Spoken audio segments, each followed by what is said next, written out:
All right நண்பா. So finally Jake Paul versus Mike டைசனுக்கான match வந்து நடந்து முடிஞ்சிச்சு. நெட்ஃப்ளிக்ஸில் இந்த மேட்ச் வந்து ஸ்ட்ரீம் பண்ணாங்க.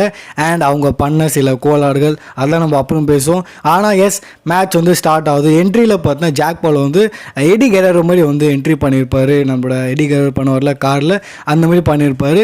சூப்பராக வந்து என்ட்ரி பண்ணுவார். பிகாஸ் நியூ ஜென்ரேஷன் அவனுக்கு நல்லாவே தெரியும் என்ன பண்ண எது பண்ணுன்னு. தென் நம்மளோட மைக் டைசன் வந்து என்ட்ரி பண்ணுறாரு. ஸோ இந்த மேட்ச்சுக்கு ஹைப் பார்த்தீங்கன்னா நான் சொல்லணும்னு அவசியம் கிடையாது. உலகம் ஃபுல்லாக பார்த்தா இந்த மேட்சுக்காக அந்த மாதிரி ஒரு ஹைப் இருக்குது. அண்ட் நெட்ஃப்ளிக்ஸ் இதை வேறு லெவலில் வந்து யூஸ் பண்ணியிருக்காங்க. இன்ஃபேக்ட் அவங்களுக்கு பார்த்தோன்னா எந்த லெவலில் ஆடியன்ஸ் வந்து பார்க்குறாங்கன்னா நெட்ஃப்ளிக்ஸோட சர்வர் கூட பார்த்தோன்னா டவுன் ஆயிடுச்சு, அந்த மாதிரி வந்து சொல்லப்பட்டிருக்கு.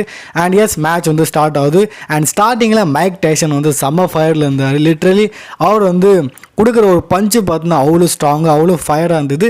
ஸோ ஸ்டார்டிங்கில் அவர் வந்து ரொம்ப ஃபாஸ்ட்டாக இருந்தார். பட் போக போக பார்த்தோன்னா அஃப்கோர்ஸ் வயசு ஆயிடுச்சு. ஸோ அவர் வந்து ஸ்லோ ஆகிட்டார். ஸ்டாமினா வந்து கொஞ்சம் கம்மியான மாரி. அண்டு செகண்ட் ரவுண்ட்லலாம் பார்த்தோன்னா ரெண்டு பேரும் வந்து ஒருத்தர் டச் பண்ணாத மாதிரியே ஆயிடுச்சு. அண்ட் நடுவில் அங்கே வந்து காப்பிரைட் கொடுத்துட்டாங்க. ஸோ அது வந்து நின்றுடுச்சு. தென் கடைசியில் பார்த்தா மேட்ச் வந்து எண்ட் ஆயிடுச்சு. அண்ட் யார் வின் பண்ணால் அஃப்கோர்ஸ் ஜாக் பால் வந்து இந்த மேட்ச் வந்து வின் பண்ணியிருக்காரு. ஸோ இந்த மேட்சோட வின்னர் நம்ம ஆல்ரெடி நமக்கு தெரியும், ஜாக் பால் தான் ஜெயிக்கிறதுக்கு வாய்ப்பு வந்து ரொம்ப அதிகமாக இருக்குது. ஏன்னா அவர் வந்து யங்ஸ்டரு அண்டு யங்கான பிளட்டு உங்களுக்கே தெரியும். அண்ட் மைக் டைசன் வந்து ஓல்ட் ஆகிட்டார்.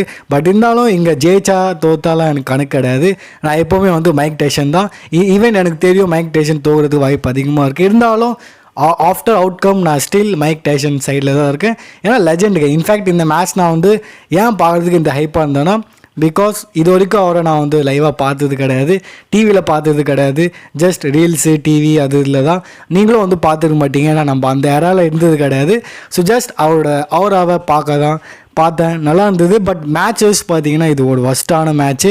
இந்த மாதிரி பாக்ஸிங் மேட்ச்லாம் பார்க்குறவங்களுக்கு தெரியும். மேட்ச் வைஸ் இது வந்து ஒஸ்ட்டு மேட்ச்சு. ஜஸ்ட் ஹைப்பு அதுக்கான இதுதான் வந்து யூட்டிலைஸ் பண்ணியிருக்காங்க நெட்ஃப்ளிக்ஸ். ஸோ வின்னர் வந்து ஜாக் பால். உங்களோட ரியாக்ஷன் மறக்காமல் கமெண்ட்டில் வந்து ஷேர் பண்ணுங்கள்.